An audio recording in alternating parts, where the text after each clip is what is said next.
Nuestra semana número 16 de nuestra serie Firmes en la Fe, y vamos a Primera de Tesalonicenses capítulo 5, versículo 16. Primera de Tesalonicenses 5, 16. Ya llevamos 16 semanas hablando de esta serie, cómo estar firmes en la fe en distintas áreas de la vida. Sabemos que esperamos al Señor, todos. Si estamos aquí es porque esperamos al Señor, y si está aquí y si no espera al Señor es porque lo trajeron. Pero si usted se trajo es porque espera al Señor, y necesitamos estar firmes, y debemos de aprender cómo estar firmes hasta que Él venga. Dice Primera de Tesalonicenses 5, 16. ¿Está listo? Miren lo que dice, el primer texto ya es fuerte. Dice, estad siempre gozosos. ¿Y por qué lo dice triste? Gozosos. ¿Qué dice el texto? Estad siempre gozosos. Aquí no dice cuando estés bien, cuando yo te bendigo, cuando ves mi mano sobre ti. Ve que a veces nos ponemos así medios romanticones, ¿no? En el evangelio, cuando ves mi obra en ti. No, el Señor dice, estad siempre gozosos. Orad sin cesar, dad gracias en todo. ¿Por qué dad gracias en todo? Porque esta es la voluntad de Dios para con vosotros en Cristo Jesús. Qué difícil, ¿no? Hay tres cosas difíciles acá. Primero, estar siempre gozoso. ¿Es difícil, sí o no? Hermanas, ¿su esposo está siempre gozoso? No, ¿cómo nos gustaría a las hermanas, no les gustaría tener un esposo siempre gozoso? Pero normalmente su esposo está siempre, ¿cómo está? Enojado. Siempre enojón, ¿verdad? Estad siempre enojón. Ahí checamos los hombres. ¿Pero cuánto daría una esposa por tener un esposo siempre gozoso? Asimismo nosotros los hermanos, ¿verdad, hermanos hombres? ¿Cuánto daríamos por tener una esposa siempre gozosa? Siempre gozosa. Qué difícil, ¿no? Es comprender el hecho de que el cristiano debe de vivir respecto a su esperanza y no a su condición. Dios nos sostiene y nos transforma para vivir en un pleno gozo, pero es difícil ponerlo en práctica. Pero eso no es el primer desafío. El segundo dice, orad sin cesar. O sea, nunca dejes de orar. Estar siempre gozoso es difícil. Orad sin cesar, aún más. Pero lo tercero complementa todo lo anterior. Dice, dad gracias. ¿En qué dice? En todo. Cuando tienes problemas, ¿qué tienes que hacer para con Dios? Dar gracias. Cuando tienes dificultades, dar gracias. Necesidades, dar gracias, y etcétera. Estoy hablando solo de las cosas difíciles, porque cuando estamos bien, a veces ni gracias damos. Dice, porque esta es la voluntad de Dios para con vosotros en Cristo Jesús. Yo me quiero enfocar en uno de estos tres puntos que considero es la debilidad más grande de la iglesia actual. El doctor Martin Lloyd-Jones, pastor de la iglesia en Westminster, en Londres, dijo, la oración es la actividad más alta del alma humana. Por eso es a la vez la prueba suprema de la verdadera condición espiritual de un hombre. Todo lo que hacemos en la vida cristiana es más fácil que orar. Hasta cantamos esta frase nosotros. Ahora, mucha gente dice que ora o que vive procesos de oración, pero muchas veces la vida de estas personas es tan inconsecuente respecto a lo que decimos que oramos. Yo nunca me voy a olvidar hace muchos años, cuando recién tomamos la iglesia nosotros, acá. Había un grupo de hermanas que decían, nosotros oramos a las 6 de la mañana todos los días. Y se juntaban en las casas a orar. Miren, a orar. Y les dije, ¿saben qué? No oren en las casas. Nosotros les abrimos la iglesia. ¿A qué hora quieren orar? A las 8 de la mañana. A las 8 de la mañana está abierta la iglesia. Está abierta la iglesia. Vénganse a orar a la iglesia. Vénganse, porque por lo menos en la iglesia la gente sabe que tiene que esforzarse a ir. Y para ir a un lugar va a ir a orar, ¿no? O sea, a chismear en las casas, pero para orar, por lo menos ahí hay un templo, un lugar donde la gente tiene un sentido. Y les dejamos toda una semana abierta la iglesia. ¿Cuántos días creen que vinieron a orar? Ningún día. Ninguno.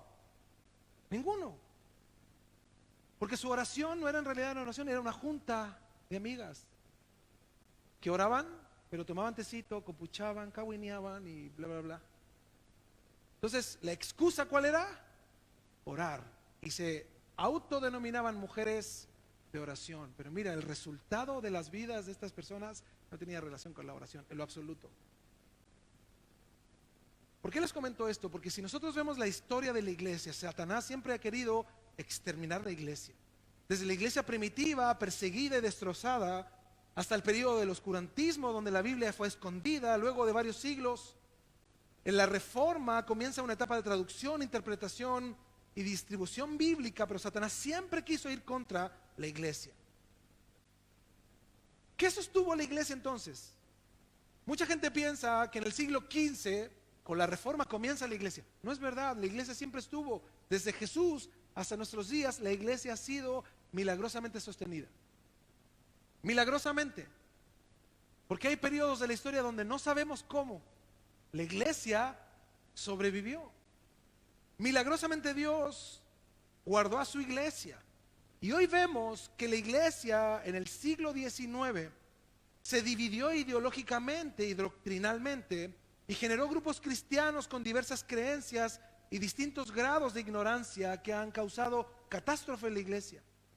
En nuestros países latinoamericanos, desde el siglo XIX al siglo XX, predominó el cristianismo carismático e ignorante. Predominó el emocionalismo y las experiencias. Pero en medio de todo esto, Dios sostuvo a su iglesia. Fíjense, hay personas que han nacido de nuevo en verdad. Y Dios, en su misericordia, su eterna gracia, sostuvo un grupo de personas, incluidos nosotros, en medio de todo este sistema carismático. Ahí estábamos nosotros. Habían cosas que no entendíamos, de las que no participábamos, de las que no comprendíamos realmente el por qué sucedían, pero ahí estaba Dios. Para el resto éramos extraños. Una vez yo me acuerdo, estaba en una clase de un discipulado allá en México. Nosotros, estábamos como ya tomando tiempo para dedicarnos a servir al Señor mientras yo estaba en mi trabajo secular. Y de repente, en medio del discipulado, el discipulador dice, y bueno, dice, si tú quieres un auto rojo, dice, del año, solo pídelo al Señor.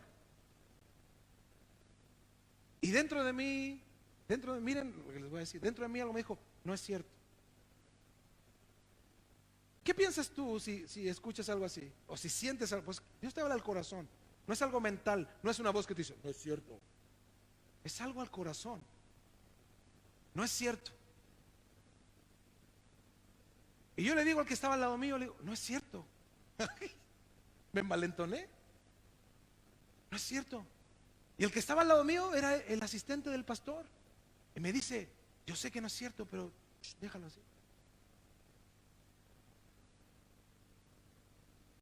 ¿Saben lo que me pasó a mí?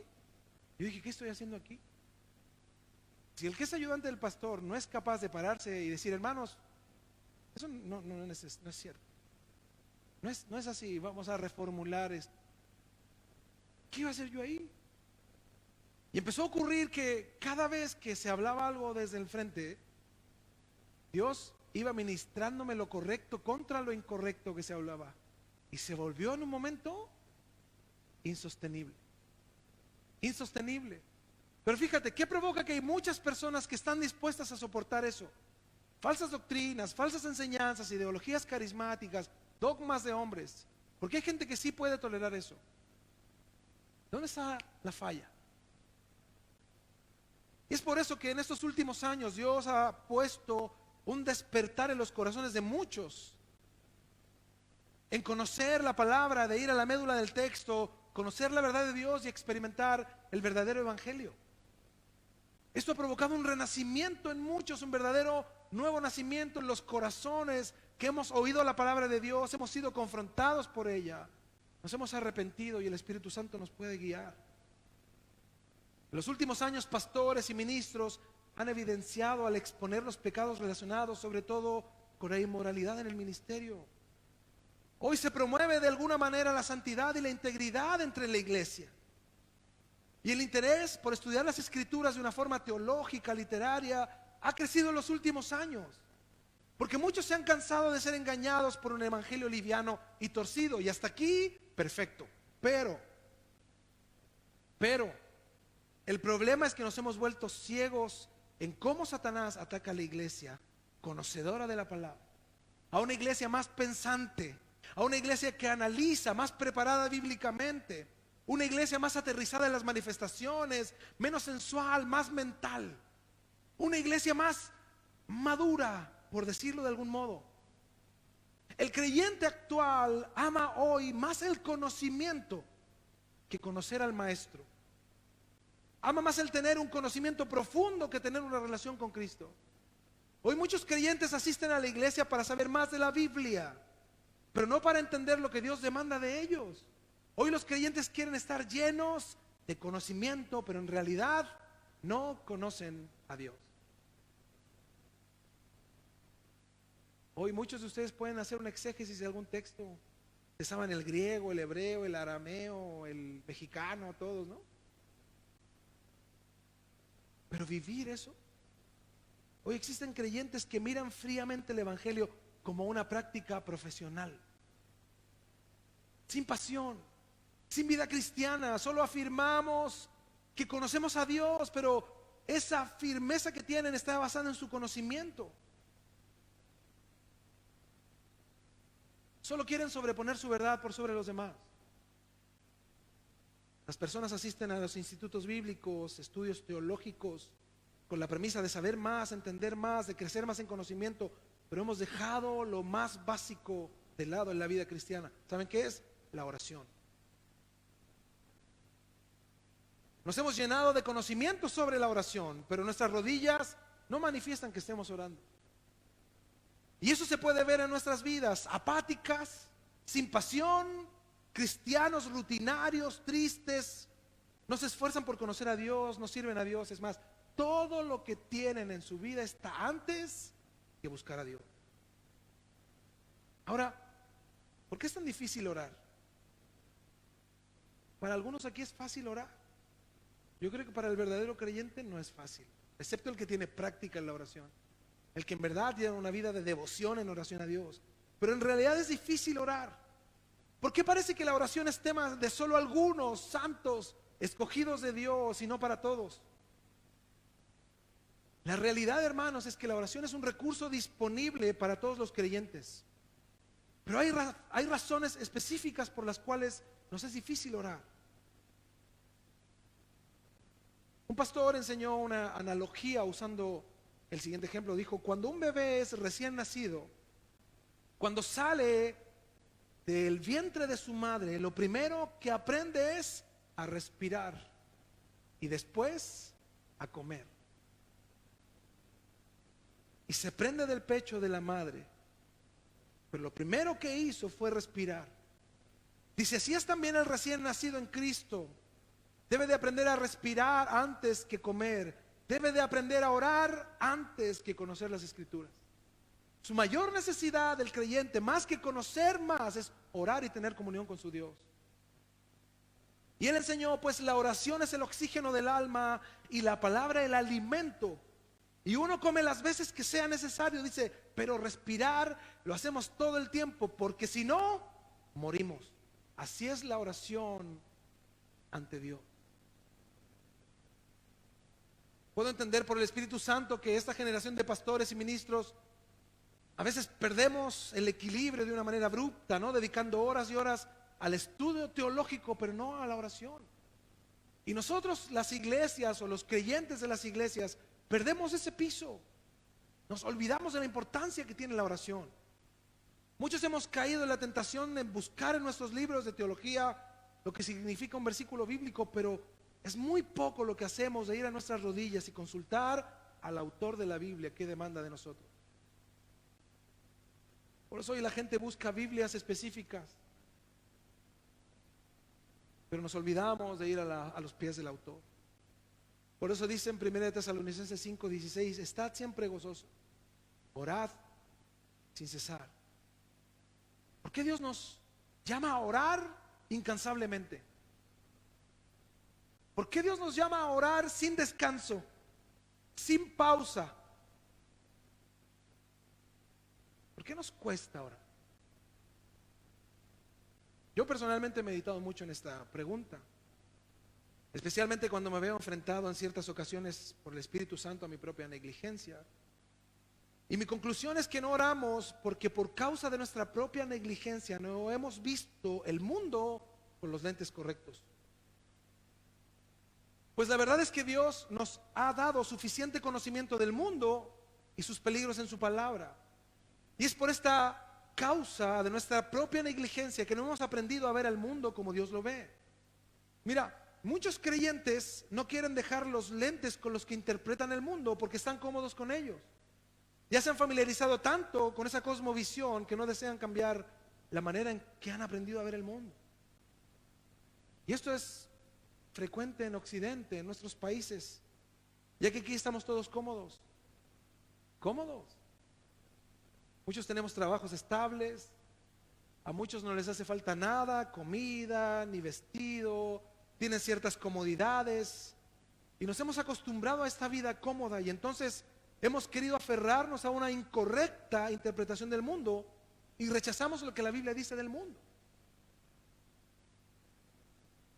Si usted haría el siguiente ejercicio de preguntarle a un cristiano iraní o iraquí o africano o afgano o de la India si él puede pasar un solo minuto de su vida sin orar, ¿sabes cuál sería su respuesta? Un rotundo no. Pero ¿por qué nosotros tenemos que dedicar tiempo a orar? Es como una tarea más de nuestro día. ¿Por qué nuestra respuesta inmediata al despertar no es orar a Dios? ¿Por qué nuestra respuesta inmediata ante cualquier duda, pregunta, ante cualquier cuestionamiento es orar a Dios? ¿Por qué nuestra respuesta natural no es buscar a Dios en oración constantemente? Es porque los hermanos que están en Asia, ellos están experimentando la descripción del mundo que hace la Biblia. Son perseguidos, maltratados, humillados, estorbados, asesinados por causa del Evangelio. Ellos están experimentando la maldad y el pecado que abunda en este mundo caído. A ninguno de ellos se le pasaría por la cabeza dejar de orar. Cuando se levantan ellos oran porque dan gracias a Dios porque han despertado con vida. Cuando comen oran y dan gracias a Dios porque Él ha provisto un poco de arroz para que puedan comer y para sus hijos.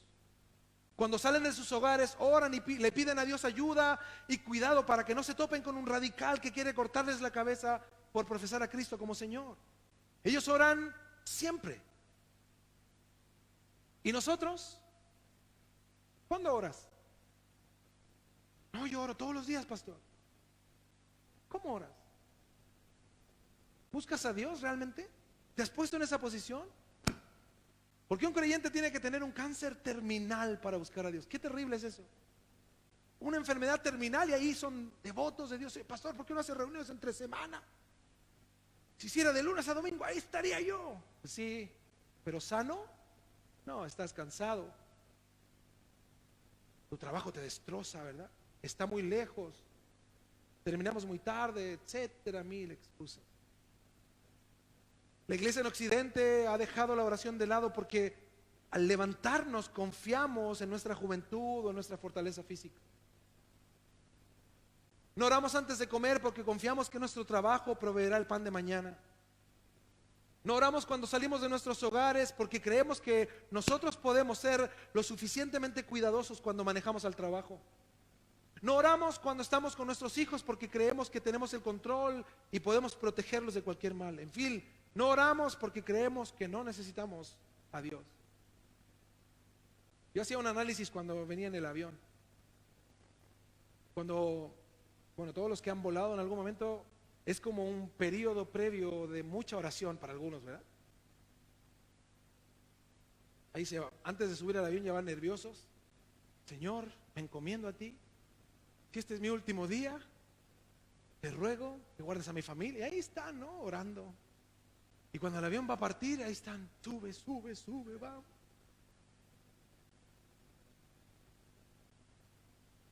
Y de arriba, ¡ay, Padre Santo! En las turbulencias. Siempre hay un instante donde te acuerdas de Dios, pero te bajas y llegaste seguro y te olvidas hasta que tomas otro avión. Curioso es eso en el hombre, ¿no? Tiene que estar en una situación límite para acordarse de dónde viene y a dónde va. Todas nuestras carencias, la iglesia occidental las resuelve a su modo. Nuestros conflictos personales, nuestras diferencias matrimoniales, la educación de nuestros hijos, las decisiones diarias, absolutamente todo lo hacemos excluyendo a Dios. Solo cuando lo necesitamos o cuando nos vemos afligidos, consideramos buscar a Dios en oración por específicas razones o situaciones. Hoy los cristianos se excusan en el sistema, en cómo está el sistema, si es favorable, no oramos porque no necesitamos orar, si está desfavorable, no oramos porque no confiamos en Dios. Creemos que todo el sistema rige nuestra vida, no Dios, que está sobre todo pronóstico, sobre todo sistema, sobre todas las cosas. ¿Quién puede decir con sinceridad de nosotros hoy que Dios le guía? ¿Que Dios le habla en sus reacciones? Que ahí estás, como recién hablábamos de los esposos enojones, parece que es como una constante, ¿verdad? ¿A qué esposo Dios le ministra y dice, deja de ser enojón? ¿Espíritu Santo te ha dicho eso? Parece que no, ¿verdad, hermanas? Siguen enojones. En tus decisiones escuchas a Dios decirte qué hacer. Porque esto ya sabemos que es muy romántico. La puerta que se abre es de Dios. Ya sabemos que eso es muy, muy, muy romántico. Porque no es así. ¿En qué decir cuando vas a abrir tu boca? Cuando vas a hacer algo, Dios te frena. Cuando vas a ofender a tu esposa, Dios te frena. Cuando vas a ofender a tu esposo, Dios te frena. En cómo actuar en lo que piensas en tu vida diaria. ¿Quién puede decir que Dios le habla y que tiene una comunión con Dios tan profunda que Dios dirige su vida? Probablemente nos esforzamos por recordar que somos cristianos cada día, pero serlo de la manera en cómo Dios nos llama a ser es muy diferente. Muchos consideran la oración como el último recurso, no comprendiendo que es el más grande recurso dado por Dios para nosotros. Orar significa reconocer con humildad que necesitamos de Dios en todo y para todo. Por eso la oración, yo les recomiendo a nivel personal, su oración no sea una oración austera, ore de rodillas, humíllese ante Dios, aparte un lugar y hágalo solo y hágalo para el Señor. Que algunos dicen, no, el Señor me escucha igual. ¿Has escuchado esa frase? No, así parado, sentado, así, o en la cama, ¿no? Acostado. Y alcanza a orar 2 frases, ¿no? Y se duerme. Y cuando dice el amén son las 8 de la mañana con el despertador. Amén, amén. Reconocer con humildad, orar es reconocer con humildad que necesitamos a Dios en todo y para todo. Orar significa reconocer que Él es el dador de vida. Orar significa manifestarle al mundo que somos débiles y que sin Dios como guía estamos perdidos. Orar significa reconocer que Dios es el recompensador del hombre. Orar es reconocer que fuera de Él no hay nada en que confiar, ni siquiera nosotros mismos. Orar significa reconocer que nuestra carne es débil y que sin Dios seremos víctimas de la maldad. Por último, orar significa reconocer que el mundo en el que vivimos es malo y que sin la ayuda de Dios estamos en peligro. En un mensaje el pastor David Wilkerson dijo, yo conozco personas con la cabeza así de grande. Así puse mis apuntes, ¿no? Tenía que hacer esto. Así de grande, pero un alma así de chiquita. Como una ciruela, decía él. Y este es el desequilibrio, dice, de los cristianos que sienten que saben mucho, pero que oran nada. En 2 de Crónicas, capítulo 7. Búsquelo porque vamos a estudiar este texto.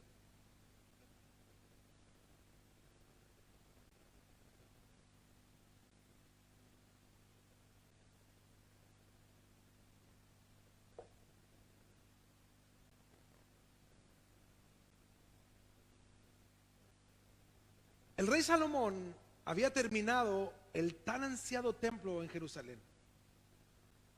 En 2 de Crónicas 7.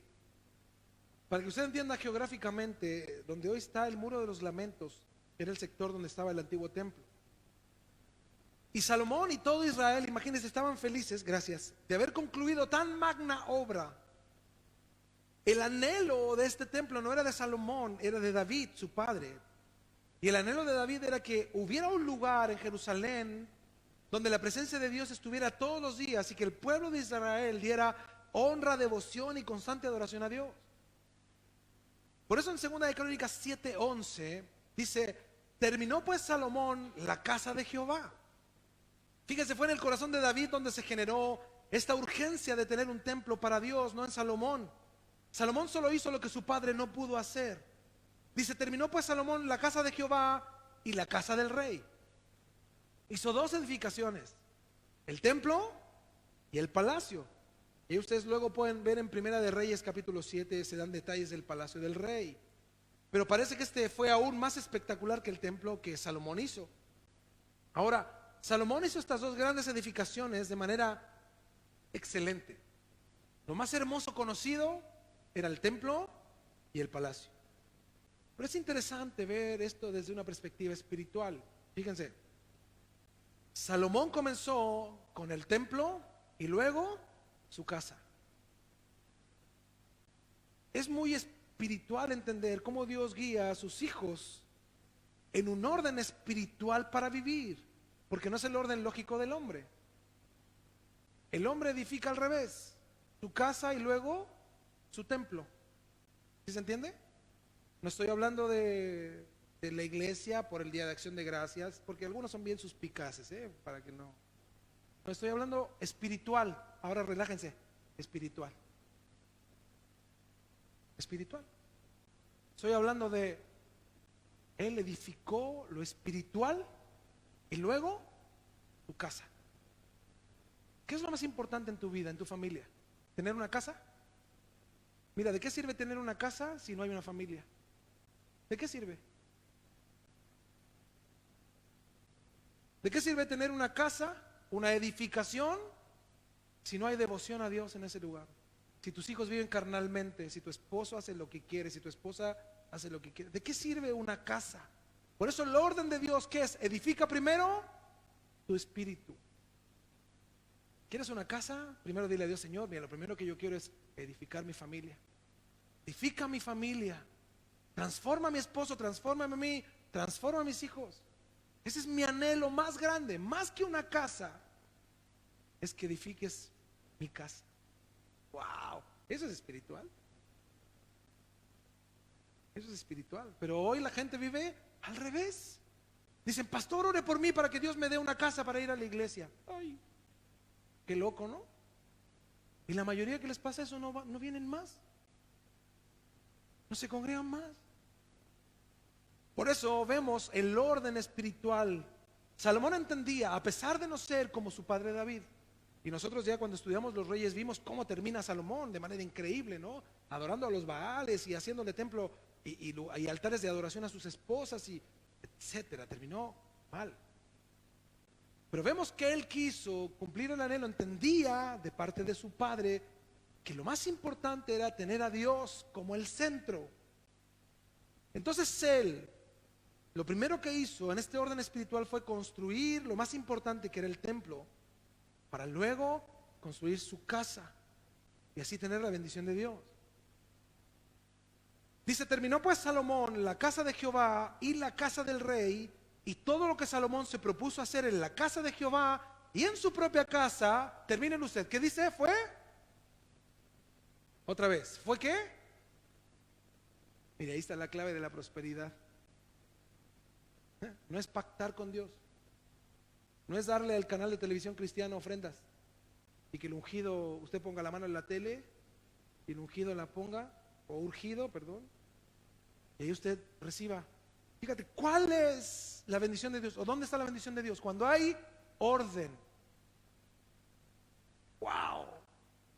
¿Quiero yo prosperar en Dios? Sí, orden. ¿Cuál debe ser tu prioridad? Mi casa espiritual, mi familia que busque a Dios. Por eso acá incluso instamos a que a sus hijos les enseñen a adorar a Dios.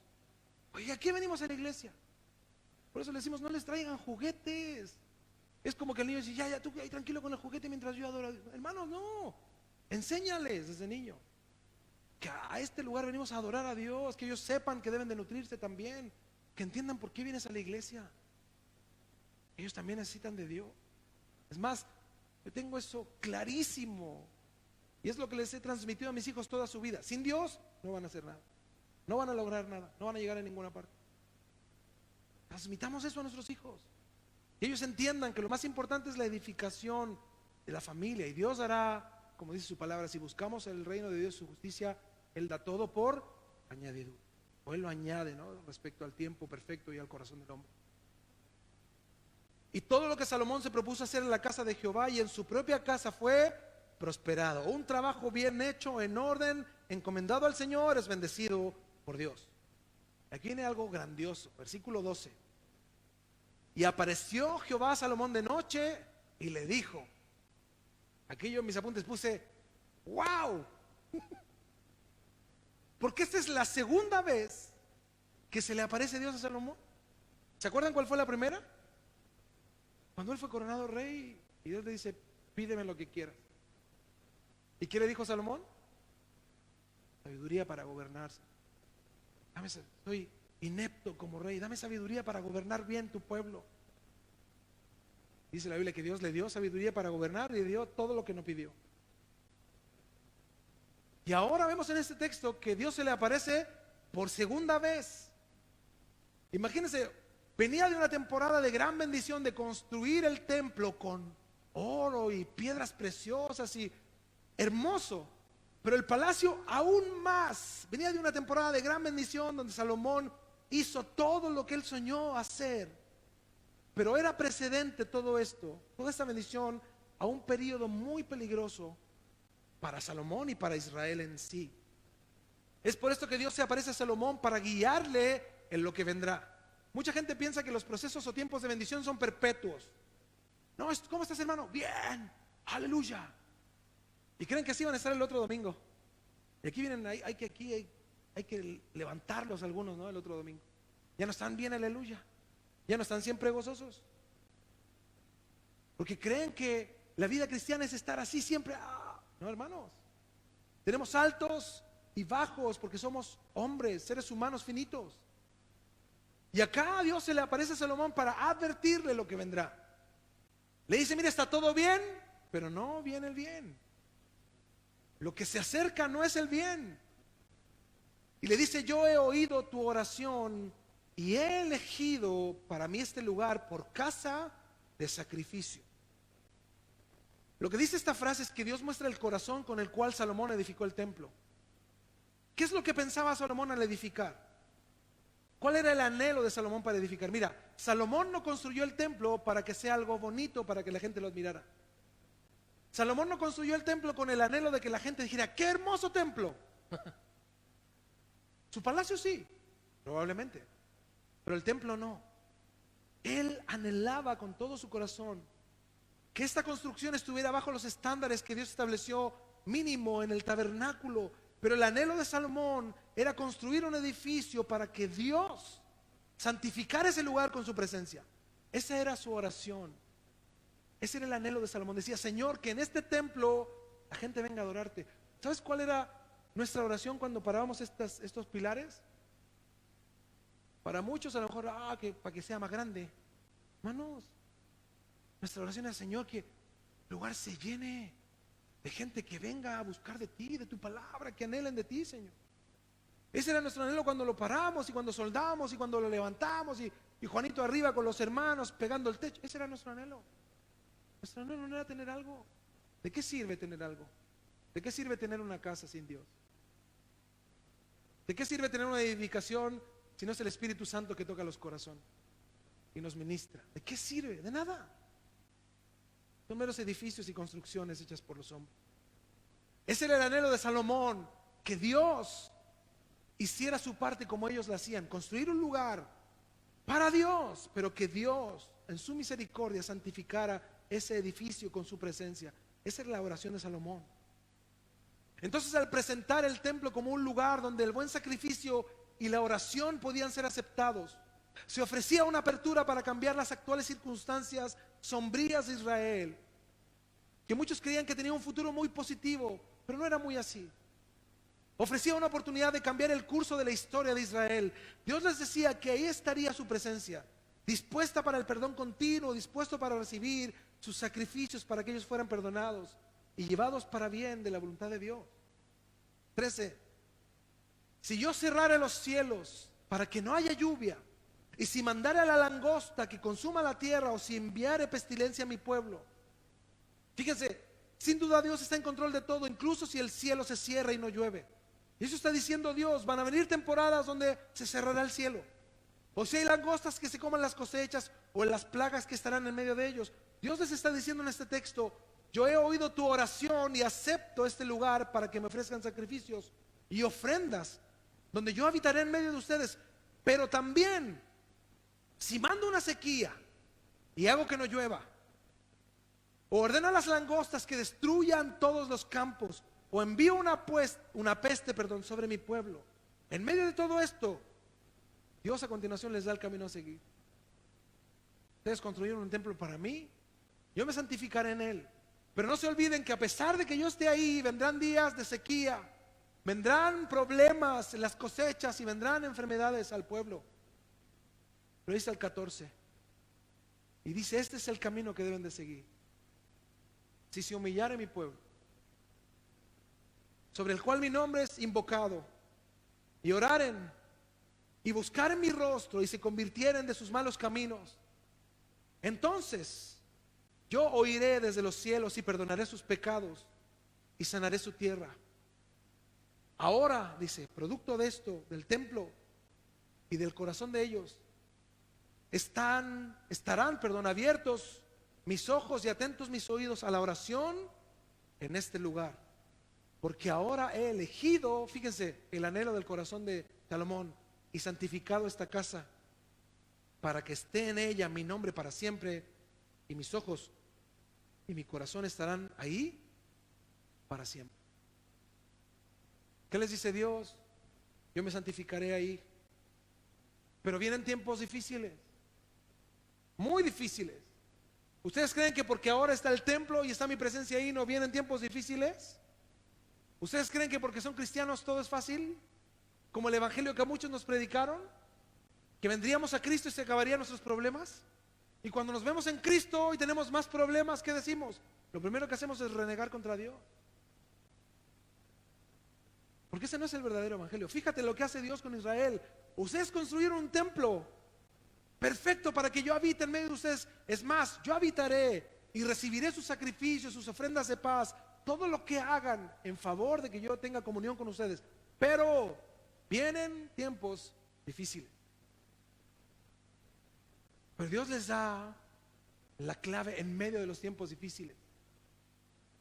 Si se humillare mi pueblo, dice el 14. La palabra sí es una conjunción y denota una condición o suposición en virtud de lo cual un concepto depende del otro. Por ejemplo, si llegas temprano, te dicen en tu trabajo, recibes un bono. ¿De qué depende el bono? Que llegas temprano, ¿verdad? Si estudias, te irá bien. Así le dicen los papás a los hijos, ¿verdad? Estudias, te va a ir bien. O sea, ¿de qué depende cómo te va? Si estudias. Entonces, si haces lo que te digo que hagas, tendrás el resultado que te digo que hagas. Eso significa este sí. Si tú haces lo que te digo que hagas, tendrás como resultado mi promesa. Por eso dice, si se humillare. Esta palabra humillar en el hebreo es caná, que significa doblar la rodilla. Pero hay un término más profundo que significa estar derribado o vencer a. Esta palabra en el hebreo significa que yo debo de aprender a vencer mi ego, mis creencias, mi fortaleza, mi humanidad. Para hacerlo más simple es reconocer que no soy capaz. No puedo. ¿Por qué doblo mis rodillas ante alguien que es mayor que yo?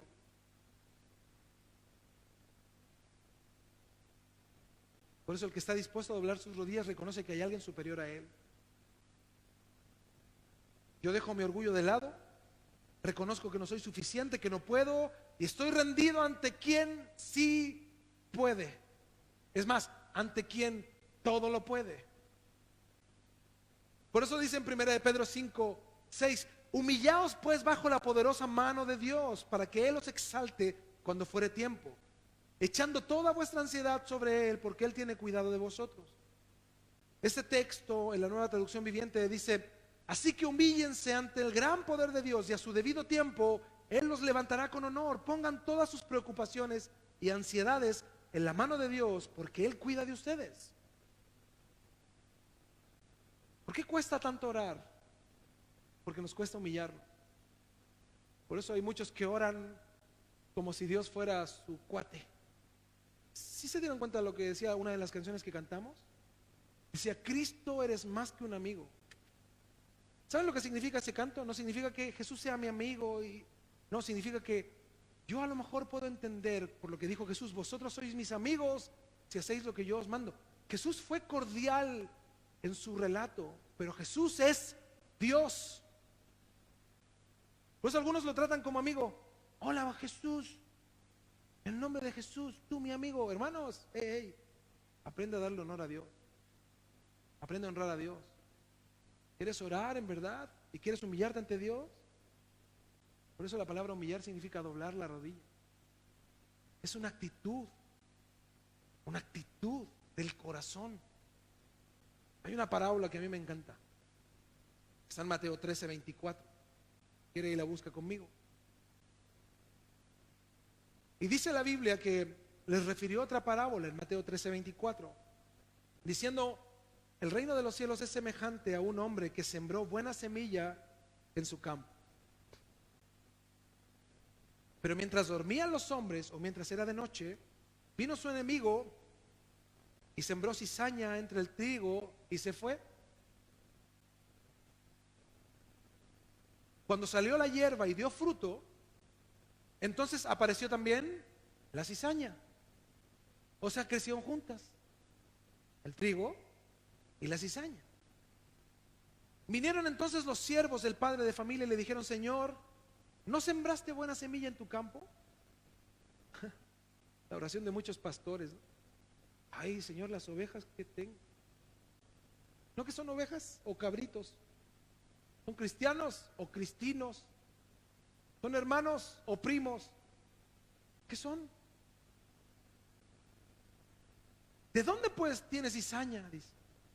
Él les dijo, un enemigo ha hecho esto. Y los siervos le dijeron, ¿quieres pues que vayamos y la arranquemos? A la cizaña. Él les dijo, no sea que al arrancar la cizaña, arranquéis también con ella el trigo. Dejad crecer juntamente lo uno y lo otro hasta la siega. Y al tiempo de la siega, yo diré a los segadores, ¿a quién le corresponde hacer esa separación? Recoged primero la cizaña y atadle manojos para quemarla, pero recoged el trigo en mi granero. Hemos hablado otras veces, pero es una verdad muy simple de entender. La diferencia entre la cizaña y el trigo es su fruto. El fruto al trigo le impide estar erguido. Por eso el trigo está doblado, en posición curva, en plena devoción, llena de humildad ante Dios, ante el Creador. Mira, una persona puede estar llena de dones, de habilidades, puede tener mucho conocimiento, pero el fruto en su interior lo llevará siempre a una plena dependencia de Dios y a una actitud humilde. Cuando tú ves a una persona llena de dones, de habilidades y de conocimiento, no ser humilde, los humos se le fueron a la cabeza porque se le apagó el corazón. Ya no hay nada de Dios ahí. Es solo su orgullo el que le mantiene erguido. Por eso la cultura actual promueve una actitud soberbia y arrogante. El simple hecho de querer hacer las cosas a nuestra manera es un acto de falta de humildad. Creemos tener todo bajo control, que no necesitamos de nadie para resolver nuestros problemas. Demostramos falta de humildad hasta que Dios nos lleva a una situación extrema y oramos para pedirle ayuda a Dios. Muchas veces tenemos tantos problemas que en lugar de buscar al Señor, que todo lo puede, decidimos tratar de resolverlos a nuestra manera. Muchas veces decidimos simplemente ignorar a Dios, sumergirnos en una actitud de autocompasión. Muchos cristianos dudan si siguen en el Evangelio. Cuando están en la opresión, ay, no sé si seguiré yendo, pastor. No sé si seguir al Señor. Hermanos, ¿esa es una actitud madura? ¿Estás centrado en Cristo, seguro? Imagínate, lo primero que te remece y ya te remece al piso. de saber qué hacer en tu relación con Dios. Nuestra actitud debe ser humillada ante Dios. Como dice la palabra, depositando en Él toda nuestra ansiedad, porque Él tiene cuidado de nosotros. La Biblia dice que no nos inquietemos por nada, que más bien en toda ocasión, dice la Biblia, con oración y ruego, presentemos nuestras peticiones a Él, dice, dándole gracias. Si se humillare, o sea, si hicieras lo que te digo, que humilles tu corazón y te postres ante mi presencia. Dice, si se humillare mi pueblo, su iglesia, comprada a precio de sangre. En la mañana teníamos un tiempo, en la Santa Cena, de entender esto. Somos su iglesia y no venimos aquí a compartir la Santa Cena porque seamos dignos, o porque hacemos méritos, o porque nos portamos bien esta semana. No, es por los méritos de Cristo. Cristo convocó a la iglesia. Cristo formó la iglesia y por Cristo está sustentada la iglesia. Por eso en Tito 2:14 dice, quien se dio a sí mismo por nosotros para redimirnos de toda iniquidad y purificar para sí un pueblo propio, celoso de buenas obras. Fíjate, si nos humilláramos y dobláramos nuestra rodilla, el pueblo de Dios, los llamados, los de afuera no doblarán sus rodillas ni buscarán a Dios. A lo mejor si tu esposo es inconverso, no quiere nada con Dios, él no va a orar nunca. No esperes a que él ore. ¿Cómo vas a hacer eso? Ora tú, busca tú, humíllate tú. Dice, y oraren. Qué interesante que previo a hablar de la oración está la humillación. Y es por eso que muchos cristianos no oran, porque les falta humildad, no hay humillación, no hay dependencia de Dios. Les falta fe porque no creen en Dios ni en su poder. Y les falta conocimiento de las Escrituras, no viven la palabra. Por eso puedes tener mucho conocimiento por medio de las Escrituras, pero si no tienes humildad, solo tienes eso, conocimiento, porque a la larga no vivirás la palabra. Puedes tener humildad, pero como no conoces la palabra, tienes una fe inestable, pequeña, que está limitada a tu sentido. Por eso muchos creen que tener un conocimiento intelectual de la palabra de Dios es suficiente. Pero mira, este conocimiento intelectual no incrementa tu fe, solo incrementa tu conocimiento. ¿Qué necesitamos nosotros? Humillarnos, conocer de Dios, pero orar, tener comunión con Dios. ¿Cuántas veces al día dedicas tus peticiones a Dios? ¿Dedicas tiempo y derramas tu corazón y adoras a Dios en acción de gracias? ¿Tienes tiempo de comunicación con Dios? La oración implica la comunión. Y esto me llevará a tener una relación con Dios, a tener intimidad con Dios. Si se humillare mi pueblo, sobre el cual mi nombre es invocado. Mi pueblo invocará mi nombre, pero si ellos se humillaran su corazón y me llamaran, dice, y oraren. Esto es una realidad, no es simplemente una acción, es una realidad, es el corazón concentrado en Dios. ¿Te has preguntado el por qué cuando tú quieres orar se te vienen 1000 cosas a la cabeza? 1000 cosas. ¿Qué la ropa de los niños? ¿Qué la esposa? ¿Qué el esposo? ¿Qué el trabajo? ¿Qué el horario? ¿Qué horas serán? ¿Qué horas va a ser? ¿Que ya es muy tarde? ¿Que es la comida? Y ahí estás en la oración, no te puedes concentrar. ¿Crees que será fácil? ¿Que no tendrás oposición en orar? Por eso debemos de orar. Hoy más que nunca es necesario que presentemos nuestros hijos delante de Dios, pidiendo que guarde sus mentes y sus corazones en Cristo Jesús, en medio de la sociedad corrupta en la que vivimos. Debemos que orar y clamar a Dios por la unidad familiar. Los matrimonios hoy se están separando en medio de las iglesias. Hay matrimonios que no se hablan. Hay esposos que no consideran la salvación de su esposa y viceversa. Debemos de orar por la unidad familiar. Hoy más que nunca debemos de rogar al Señor que nos enseñe a contar nuestros días, que nos dé sabiduría para entender que el tiempo pasa rápido y que lo más importante no es tener lo que quieres tener, es vivir para Dios. Debemos de pedirle a nuestro Rey que nos guarde, que guarde la iglesia donde nos congregamos en sana doctrina. ¿Cuántos oran por nosotros, sus pastores? Que Dios nos siga dando sana doctrina, que podamos vivir en una comunión plena con Dios para que podamos enseñarles sana doctrina. Hermanos, y esto de la sana doctrina no es una varita mágica. Escasea hoy la sana doctrina en las iglesias. Es más, muchas iglesias de sana doctrina se han ido en pos de falsas doctrinas. Lo más grandioso de la oración es que tú puedes ir a los pies de Dios cuando quieras. Puedes decirle cuánto le amas, puedes decirle que tienes miedo, que tienes tristeza, que estás agobiado, que estás cansado, que no puedes más, que necesitas ayuda. Puedes decir lo que quieras con temor santo, con respeto a Dios.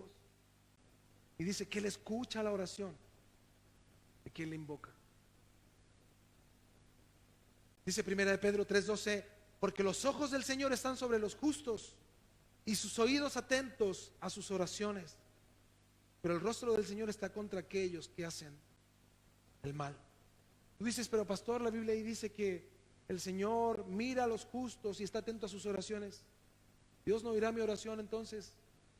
Romanos 5:1 dice, justificados pues por la fe, tenemos paz para con Dios por medio de nuestro Señor Jesucristo, por el cual también tenemos entrada por la fe a esta gracia en la cual estamos firmes y nos gloriamos en la esperanza de la gloria de Dios. ¿Por qué podemos orar y Dios nos escucha? Por Cristo, por la obra redentora de Jesús. No es por nuestros méritos, es por Él, por sus méritos. ¿Sabes por qué Dios te escucha? Por Jesús. Wow. Por eso oramos en el nombre de ¿quién? Jesús.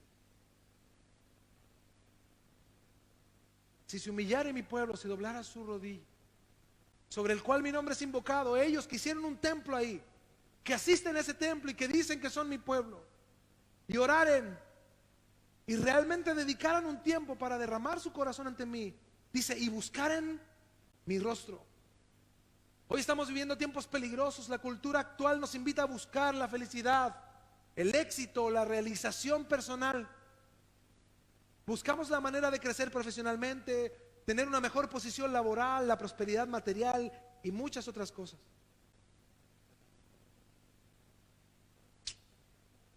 Eso es el primer lugar en nuestras vidas. Los logros personales. Y qué difícil es entender que el primer lugar debería ser Dios en nosotros. Por eso les decía al principio, en nuestra cultura occidental es para lo que generalmente vivimos. Es para ser más y tener más y ser mejores. Pero eso sin duda es un engaño de la realidad, de la necesidad profunda del ser humano, que es Dios. El único que va a saciar tu necesidad completa es Dios. No es lo que puedas comprar o adquirir, es Dios. Cuando buscamos algo, generalmente tenemos que esforzarnos para encontrarlo. ¿Con cuánta mayor razón deberíamos esforzarnos para buscar a Dios? Esforzarnos realmente. La palabra buscar en el hebreo es bakash, que significa esforzarse. Significa consultar, inquirir, procurar, rogar. Eso significa buscar. Y buscar en mi rostro. Y se esforzaran. Y consultaran. E inquirieran, profundizaran, procuraran, rogaran por mí.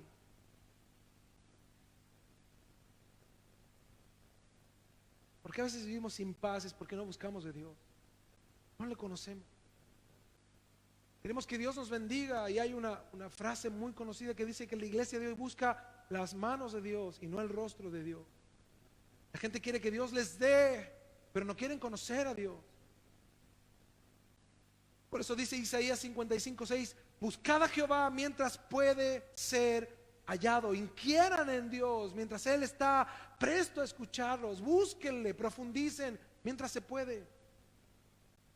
Llamadle, dicen, tanto que está cercano. Deje el impío su camino y el hombre inicuo sus pensamientos, y vuélvase a Jehová, el cual tendrá de él misericordia, y el Dios nuestro, el cual será amplio en perdonar, porque mis pensamientos no son vuestros pensamientos, ni vuestros caminos mis caminos, dice Jehová. Si se humillare mi pueblo, si doblara su rodilla, sobre el cual mi nombre es invocado, ellos que van al templo y que dicen buscarme, dice, lloraren y buscaren, profundizaran, inquirieran mi rostro, no mis manos, mi rostro, me quisieran conocer a mí y se convirtieran de sus malos caminos y se apartaran de sus malas conductas y abandonaran sus malas conductas perversas. Hoy dentro de la iglesia la gente justifica el egoísmo, justifica la mediocridad, justifica la ignorancia, justifican sus vicios, justifican su infidelidad para con Dios, justifican su falta de compromiso, justifican sus malos caminos, sus caminos carnales. Caminan en la iglesia como caminaban en el mundo. Fíjate, eso te hace diferente al mundo. El mundo se excusa en lo mismo. Se justifica igual que tú. No tiene tiempo para buscar a Dios. Y muchos cristianos que dicen, no tengo tiempo para buscar a Dios. Se justifican los del mundo de la misma manera para dejar sus vicios igual que tú. Los de afuera dicen, yo no voy a la iglesia porque tengo vicios. Y los que están adentro dicen, yo voy poco a la iglesia porque tengo vicios.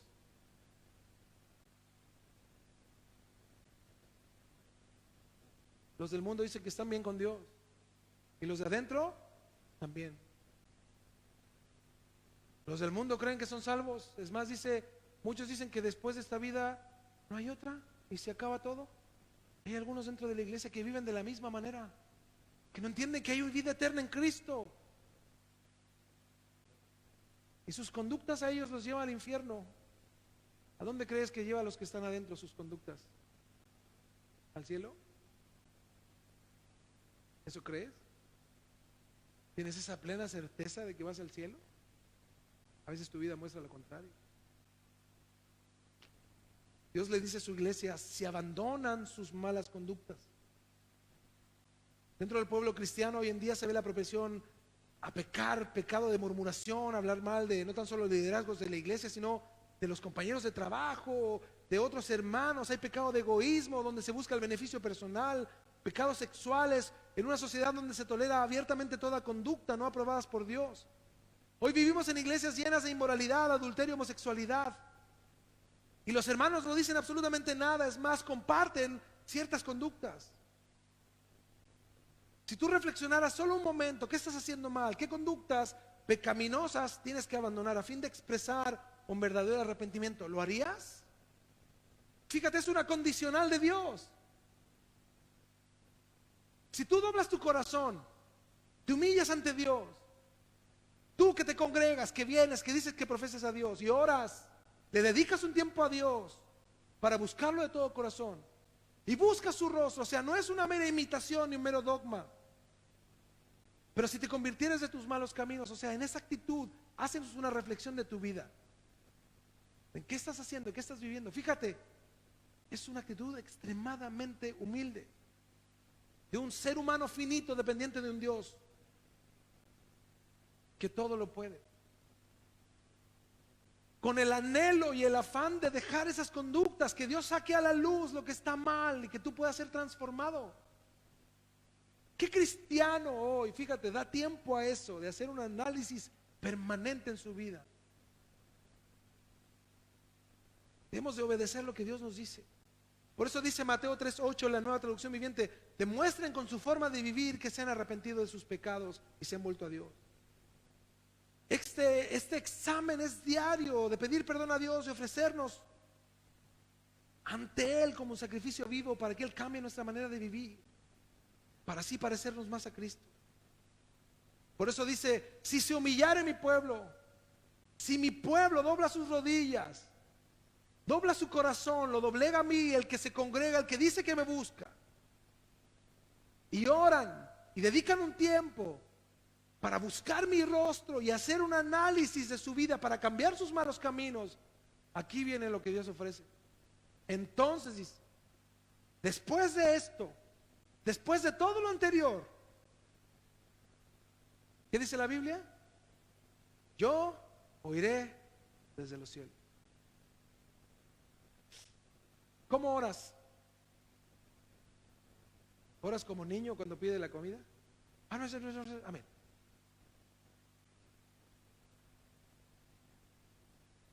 ¿Cómo lo hace?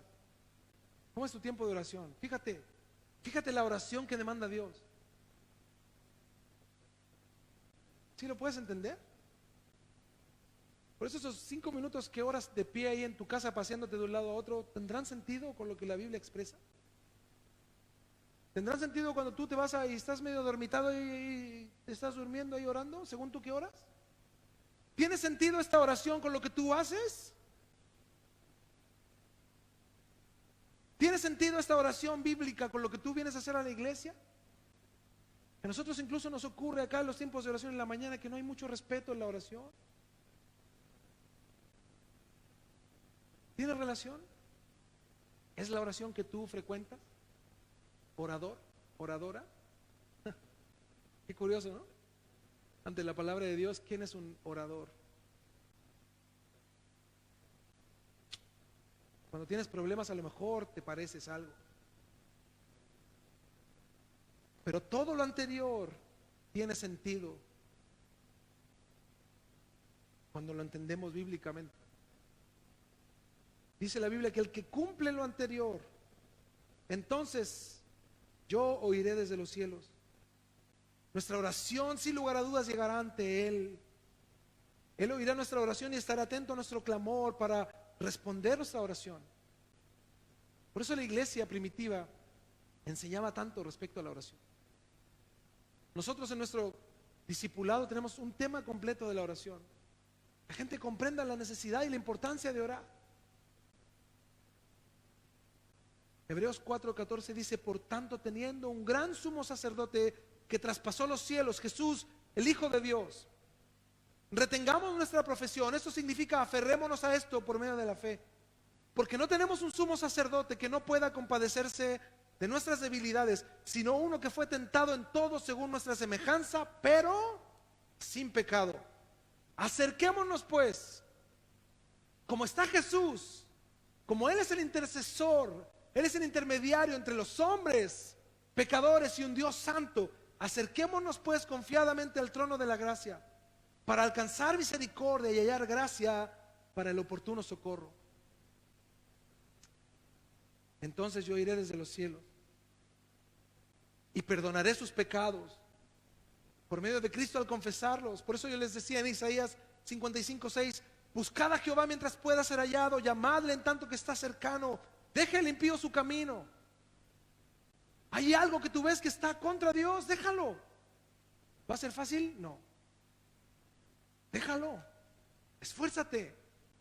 Dios te va a ayudar. Lo que tú no puedes hacer, Dios lo hará. La fortaleza que necesitas, Dios lo hará. ¿O qué esperas? ¿Que te dé un cáncer terminal por fumar escondido en la casa? ¿Y que llegues aquí con un cáncer pulmonar? Pastor, ya, ahora sí, deje de... Y obvio, dejó. ¿Eso esperas? Qué triste, ¿no? Yo sí he visto personas cuando ya les llega algo terrible y ahí, ay, reflexión. ¿Para qué? Lucha contra eso. Pastor, pero, hermanos, cuida tu templo. Por eso los cristianos no fumamos. Cuida tu templo. Estoy hablando de lo más simplón, porque eso debería ser básico. Hay otras cosas que son aún peores. Perdonaré sus pecados. Dios no tan solo te perdonará, sino te ayudará para mantenerte firme en lo que te cuesta. Y por último termina diciendo: y sanaré su tierra. Este término mal usado y mal interpretado para ganancias y robos, haciendo alusión a la tierra, a los negocios, al dinero. No nos olvidemos que esto es una promesa para Israel. Nosotros debemos de aplicarla espiritualmente, no literalmente. Las bendiciones de Dios son espirituales. ¿Cómo aplicamos esto?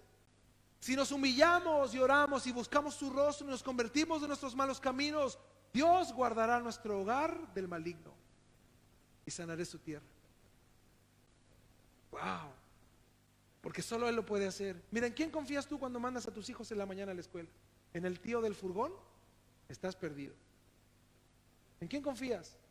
En la tía del furgón. No, es que esta es buena. Así andan buscando, ¿ven? Cuando buscan un tío de furgón. No, es que este es bueno. Hermano, ¿en quién confías? ¿En el tío del furgón? Qué básico. Mi esposa, nosotros nos preocupamos. Mi hijo viene a la universidad diario.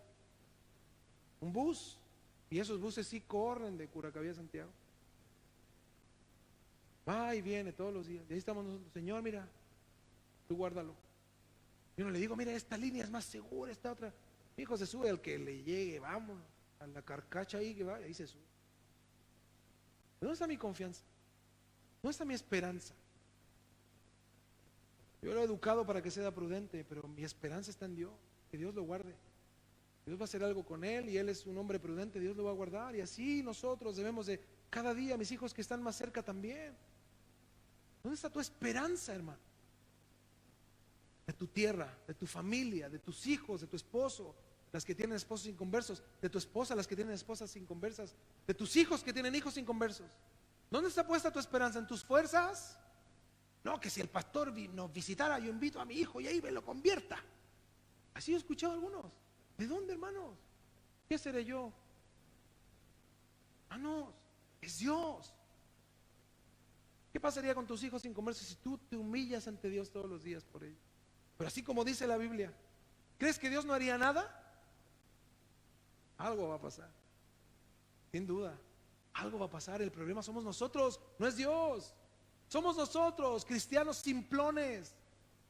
Por eso si nos humillamos y oramos y buscamos su rostro y nos convertimos de nuestros malos caminos, Dios guardará nuestro hogar del maligno, porque sabemos que solo Él lo puede hacer. La única manera de que nosotros podamos ser ejemplo para nuestros hijos, de ser el esposo que mi mujer necesita, de que usted sea la esposa que su esposo necesita, de ser el guía de mi hogar, es estar humillado ante Dios. Y su promesa es que Él guardará nuestro hogar en medio de un mundo malo. Él guardará nuestro hogar. Tus hijos buscarán casarse a la manera de Dios. ¿Eso no es grandioso? En el mundo en el que vivimos, en la sociedad en la que estamos.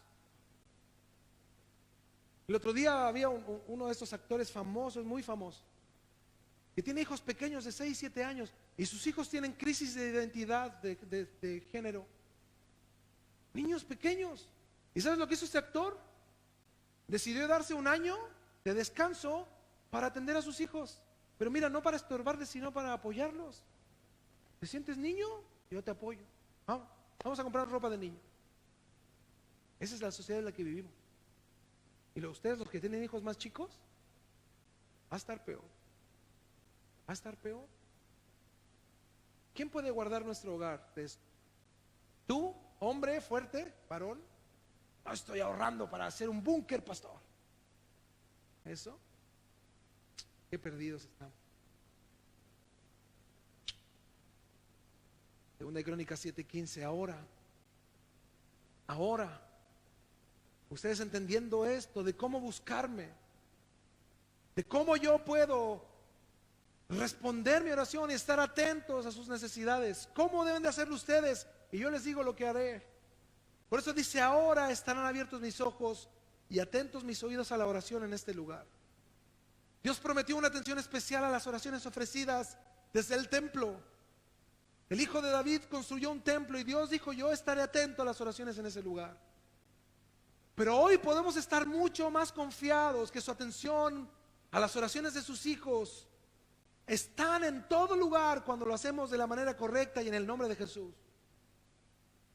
Jesús es un acceso constante y permanente a Dios.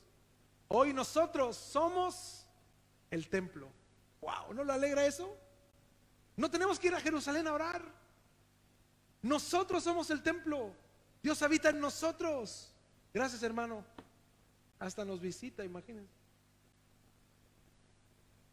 Dice el 16, porque ahora he elegido y santificado esta casa, para que esté en ella mi nombre para siempre, y mis ojos y mi corazón estarán ahí para siempre. ¿Dios tiene corazón entonces, pastor? Sin duda esta es una expresión para darnos a entender como personas finitas lo que Dios está dando. Es difícil pensar de una manera más íntima de indicar lo cercano que Dios quiere estar con nosotros. Que si oramos, Dios estará tan cerca que su corazón estará con nuestro corazón. Dios quiere que nosotros, su iglesia, nos consagremos, le busquemos de todo corazón y Él estará al tanto de nosotros. Por eso nos cuesta orar, porque Satanás sabe que si nos entretiene y no oramos, Dios estará distante. Pero si oramos a la manera de Dios, Satanás sabe que Él no tiene nada que hacer ahí. Tienes crisis, problemas, adversidades, ora. Busca a Dios. Búscalo de verdad. Como dice la palabra, hazlo. Esto no se trata de probar. No, hermanos, la Biblia lo dice. Él lo hará. Él es fiel. ¿Me ayuda, Carlito? Si nos humillamos y oramos y buscamos su rostro y nos convertimos de nuestros malos caminos, podremos depender de Dios, porque estaremos seguros que Él nos oye, que Él nos guía, que en Él estamos seguros, que nuestra familia está segura en Él, que solo en Él tenemos paz, que solo en Él hay esperanza, porque Él es real y el Dios al que profesamos, el que oramos, está vivo. está vivo. Estad siempre gozosos, dice 1 Tesalonicenses 5:16. Ahora entiendes por qué tienes que estar gozoso. Mira, porque el Dios de todas las cosas, que está en su trono y a la diestra, Jesucristo su Hijo, lo que más anhela, ¿sabes qué es? Es que tú tengas comunión con Él. Él es adorado por millones y millones de ángeles, por toda la creación. El universo completo le adora. Pero ese mismo Dios nos dice: si tú me buscas de todo tu corazón, yo te responderé.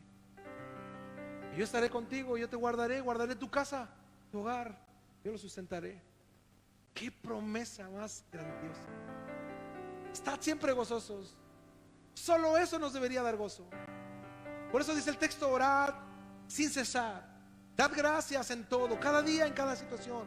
¿Por qué? Porque sabemos que esta es la voluntad de Dios para con nosotros en Cristo Jesús. Qué difícil es orar. Yo, antes de que terminemos nuestro culto el día de hoy, les quiero invitar a algo, a ver qué les parece. Les quiero invitar a que nos pongamos de rodillas y oremos ante Dios. Todos en su lugar. Mire, el único que está perdonado es que tenga una operación de cadera, ande con bastones. Pero los demás, doblemos nuestra rodilla en nuestro lugar, oremos. Oremos ante Dios. Y a lo mejor nunca lo has hecho. Mira, hazlo como en estas características bíblicas. Ora al Señor y dile: Señor, mira, aquí está mi corazón. Tú conoces mis problemas, mis adversidades, mis deficiencias, mis carencias. Todo lo que he hecho mal hasta ahora, Señor, me ha acercado a ti de una manera tan simple. Pero tu palabra me guía a humillar mi corazón, a doblegar mi corazón y a rogarte con todo mi ser, Señor. Y a entender que si yo me humillo, yo que digo ser un cristiano, que profeso ser tu hijo, y oro y doy un tiempo y concentro mi mente, mi corazón en ti, y busco tu rostro y me aparto de mis malos caminos, que tú, Señor, puedas abrir mis ojos ante lo malo que hago, Señor. Dice: entonces, dice tu palabra, oirás mi clamor. ¿Cuántos hermanos aquí oran, Señor, hoy por sus hijos? Claman a ti, Señor, por trabajos, por sus esposos, por sus esposas, por sus hogares, sus necesidades. Otros, Señor, por sus conversiones, otros por su fe, otros por tantas cosas. Aquí estamos, Señor. Ayúdanos, Señor. Ayúdanos, Señor.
iglesia. Te damos gracias por tanto que has hecho por nosotros. Enséñanos, Señor, a orar.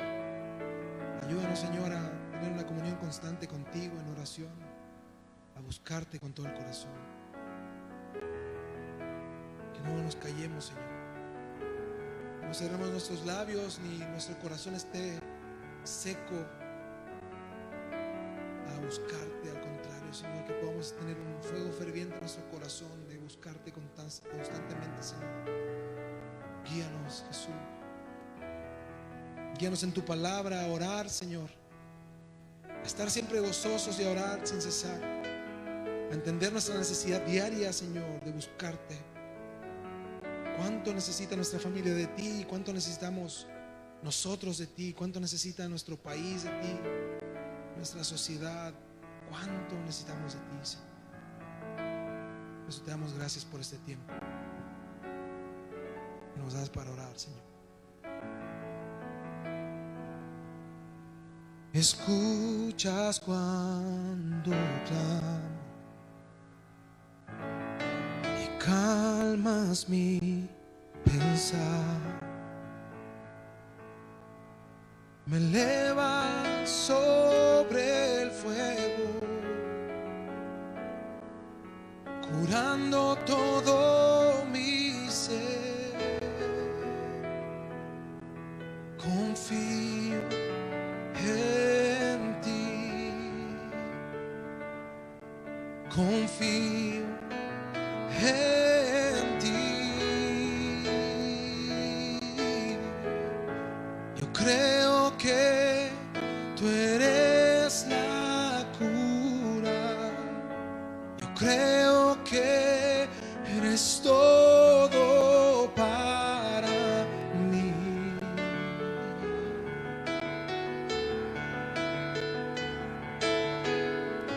Yo creo que tú eres la vida.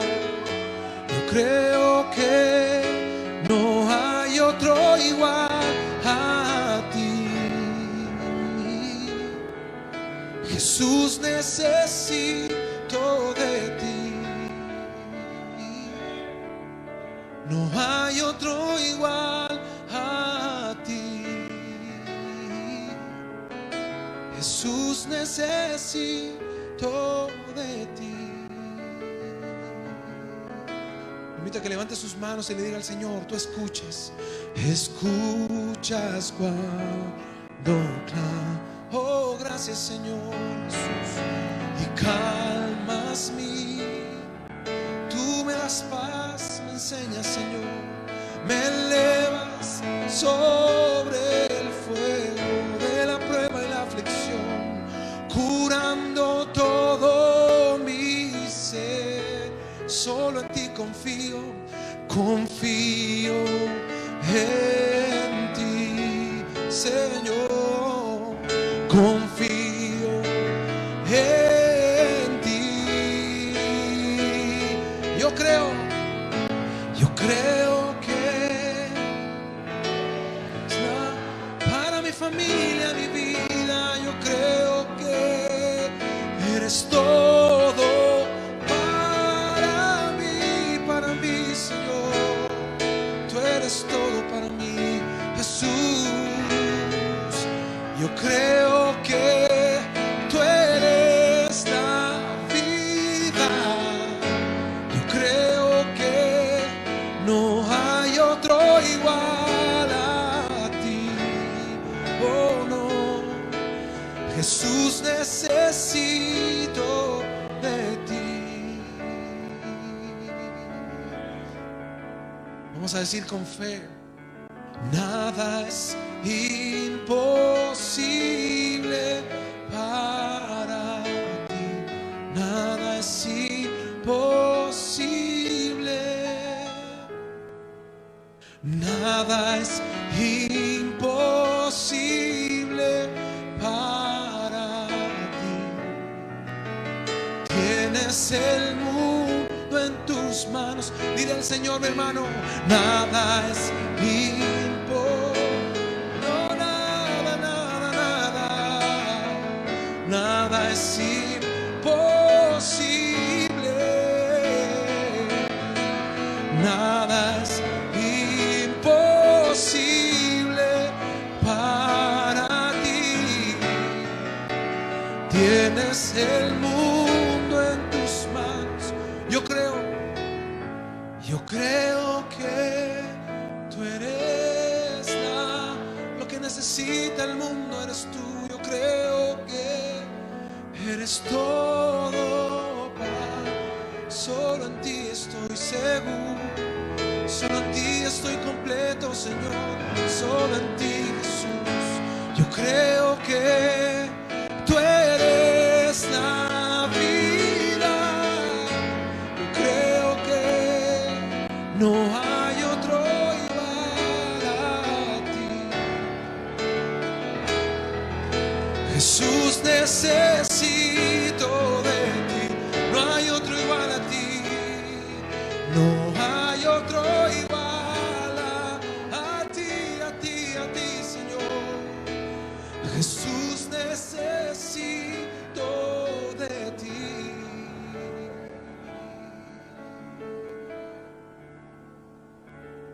Solo en ti creemos, Señor. Eres todo, absolutamente todo para nosotros. Te damos gracias, Jesús. Te damos gracias, Señor, porque escuchas nuestro clamor, Señor, porque escuchas nuestra oración. Gracias, Señor, por enseñarnos en tu palabra lo que necesitamos, Jesús. Muchas gracias. Muchas gracias, Señor. Denle un abrazo al que está a tu lado, denle un abrazo, dile: qué bueno que vinimos, qué bueno que estamos hoy aquí. Nos vamos con un desafío a casa, orar y buscar al Señor. Y darle la mano a la persona que está a tu lado. Vamos a orar ya para ir.